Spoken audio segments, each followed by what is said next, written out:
We are back. Happy Tuesday. This is another episode of the Sky Society podcast, and I'm thrilled for today's guest. I'll be chatting with Daryana Solntseva. She works at Semrush and she does PR product marketing for them. So welcome, Daryana. Hi, Natalie, and hi, everybody. Thank you so much for coming on. Daryana is coming to us all the way from Barcelona, Spain. I'm over in California, so we are like on opposite sides of the world right now. Exactly. Yeah, thank you for inviting me, and hola. Yeah. How's your Spanish? Actually, I learned Spanish a little bit like 10 years ago, and now I really try my best to remember everything because I want to speak Spanish living in Barcelona, and Yeah. I'm doing not that bad, I would say. Not that bad. All right. Yeah. All right. We'll take it. Where are you originally from? I'm from St. Petersburg, Russia. Wow. And then how long have you been in Barcelona? Since June, yeah, because our company fortunately relocated us. Oh, wow. And were you in Russia before working? Yeah, yeah, Okay. Wow. So that's a big change all within like the past 2 months. it's a huge change. Well, let's go ahead and dive into your story. So, Daryana, can you tell me a little bit about who you are and what you do? Okay, so yeah, I'm Daryana and I'm a product PR manager at Semrush, a company which is a great tool for online marketing. And actually, I have been working there already for 6 years, even like 6 years and a half. And I started in a kind of different role. I was a marketing manager for Italian market, and I just started a lot of processes from scratch. We needed to develop our PR strategy, and we needed to like establish connections. And it was challenging. It was interesting because it also had, this like startup feeling.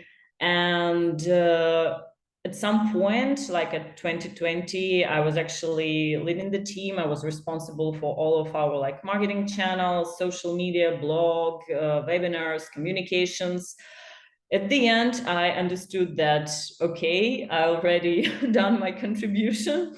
So maybe it's the time to move forward. And I got offered a position of product PR manager in our like English speaking markets in a global marketing team. And I'm really happy because I think that helped me like to grow professionally and have new challenges again. Yes, and I want to dive in a little bit deeper to your first. So your first job at Semrush was product marketing manager, correct? The first was actually like PR and event manager for Oh, Italy. Yeah, so it was okay. like all about conferences, like talking to journalists in Italy. But it was also challenging because, like, when you're not physically in Italy, you still need to, communicate with people and like be like you are there. But it was interesting experience. That's super cool. So you started out in more of a PR role, and then did you go to product marketing, or am I just getting that wrong? Yes, it was like regional product marketing, and it was, Okay. I would say, an experiment because we had like our product marketing for English-speaking markets, and then in regional teams, we needed to adjust and to adapt all the campaigns, all the strategies that they were working on to our local markets because you can't just translate everything and put it to local markets. You need to understand like different background, different trends that locations have, and also maybe sometimes create something brand new because you just understand that it would work better. Yes, and I think you have such an interesting job because you are working with international markets. Like you, even right now, you're over in Barcelona, and you said you worked with the Italian market, and that's such a cool job. And I think especially for someone who maybe has that itch. I don't know. Do you get to travel a lot? Do they ever send you to Italy? Yeah, of course. No, Yeah. Italy. Yeah, I explored Italy, not like the whole country, but a lot of regions. And it also like thanks to Semrush, I participated in different conferences and had a chance to explore different cities, like combining work and travel. Yeah, which is such a cool job. And I know so many people, they say that they want to work in travel, and it's cool to find a job that, you're not necessarily in travel, but you get that component and you get that perk working for a company that is doing these international markets, which just sounds so fun. Yeah, that's true. Also, I was lucky, like we did all this stuff before the pandemic because Oh, yeah. yeah. And then you were locked in your house for 2 years. Yeah, kind of. I mean, yeah, then already we changed a little bit our approach. We were focusing more online, like online activities, even before it was like a must have. And yeah, we just adapted. For me, it was okay because, after a couple of years when you like travel, when you participating like conferences, it's good to take a break. Yes, I can only imagine. So tell me a little bit more about your current title at Semrush. So you are their PR product marketing manager. Yeah. What does a day in your life look like for someone who maybe would want to do that job? What does that entail? Okay, I try to explain how I see it. Like in general, product PR, at least at Semrush, it's something, you try to accomplish this task between like, you would like to turn the news that is very important to the company, but perhaps they're not that exciting to journalists, and you want to turn it into interesting stories. So like everybody's happy. I mean, the marketers who like work on promoting a new product and the developers who created it. And at the same time, you also want the journalists who like creating the story. They think it's like exclusive, valuable for the readers. So this like challenging and interesting at the same time. And what I'm like doing on a kind of daily basis, I try to collaborate, to communicate with our like internal teams. They share with me like the news, the updates that they're going to have, what like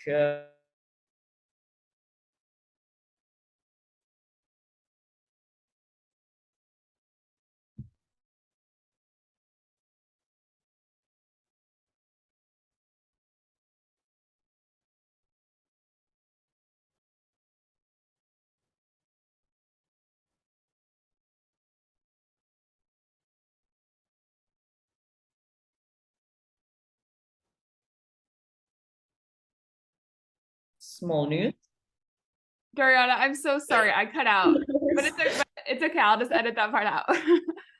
No, I think it's okay. So yeah, I will just I You will just start over from where I froze. So so and yeah, I was just going to add that I like also I work on different original research, which is another pretty cool stuff because we have a lot of data, and based on that data we can create original studies. And I just monitor like which topics could be the most interesting for the media, and we just try to create this research that usually like they are very successful. And I'm happy that the role it combines not only like traditional functions of PR, but as well like marketer and maybe internal communication specialist. And it helps, I would say, build like dialogue with colleagues and also measure the results, because it's not always easy to measure the results in PR. no, I know it's always better if you could tie your work back to revenue. So results can be difficult to Yeah. track. Absolutely. I think your explanation was great. I like too how you said there's sometimes newsworthy content within Semrush, and my job is to make it sound like the media will also think that it's newsworthy. I feel like that's a very simple way of describing what PR is. It's reformatting those internal milestones so that externally people want to talk about it. So thank you for that explanation. One of the things I want to talk about, since we're getting into your job here, and it sounds like a really fun job, but it also sounds like a lot of work. So can you tell me a little bit about how you prioritize work-life balance? Sure. Yeah. Like, I mean, I think everybody has this period when you like overloaded. Maybe sometimes you have like more freedom. So for me, like maybe work-life balance is about being able to say no for like to different things.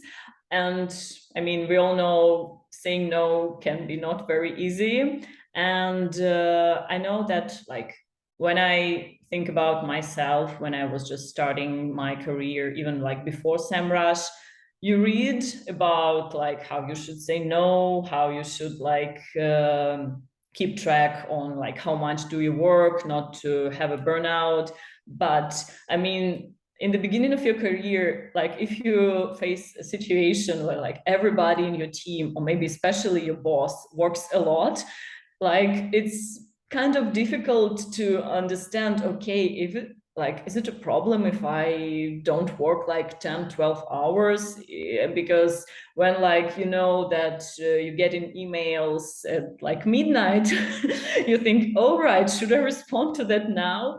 I think that I can say that you can always ask yourself, like really, if it's a big problem, if I'm not like answering that email right now, and do they really expect me to work like after hours? Because I think no one is going like to bite your head off if the email is not answered. Of course, like we all have emergencies, but it should be like an exception, really an exception. And it's normal, I think, to start setting some expectations for yourself, for your like co-workers. Like, okay, what parts of the day are off limits for work matters? So, and I mean, now we have incredible like set of tools that helps us. I mean, we can always like mute our Slack notifications for evening and night. And I think that it's important to develop a habit. And I mean, developing a habit can be, you know, it's not a very fast process. And if you like really used to check your email or Slack just like when you're still in bed and you think, okay, why I keep doing it, you really need to work on that and probably stop doing it. I, for example, if I go to for vacation, I even delete Slack application from my phone because That's a good one. no, yeah, that okay, maybe first days I will just, you know, accidentally go there, I will check some messages. Okay, yeah, probably because later when I come back I will spend less time. It's not a good thing to do. And it still, I mean, if you go in for vacation, you of course like do all the work beforehand. You already give all the colleagues the necessary information, and just delete the application. You will reinstall it when you're back.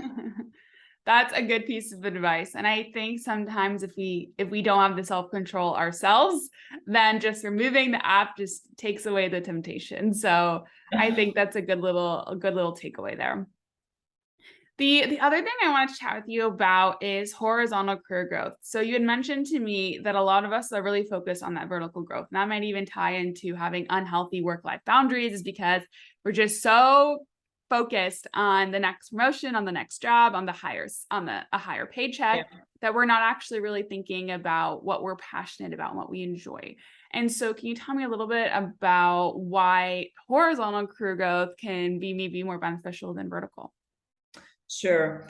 Yeah, as I mentioned, I think that especially like during previous decades, it was, you know, very classical approach that you work, you just achieving new roles, higher paycheck, and so on. And sometimes I think a lot of people, they like could not be really happy about it, and you know it's kind of a flow. But I'm really happy that now we have this like trend in a lot of companies that if you realize during your like career journey that for you it's not like important to have some kind of title. Maybe it's more important for you to learn something new, to participate in different new challenging projects, to work with different people, other people, as it was for me, because at some point I realized that like it's not a priority for me to become like the head of the department. It's more important to understand that I'm focusing on the things that I like to do. And fortunately, I mean, nobody wants like to face stagnation.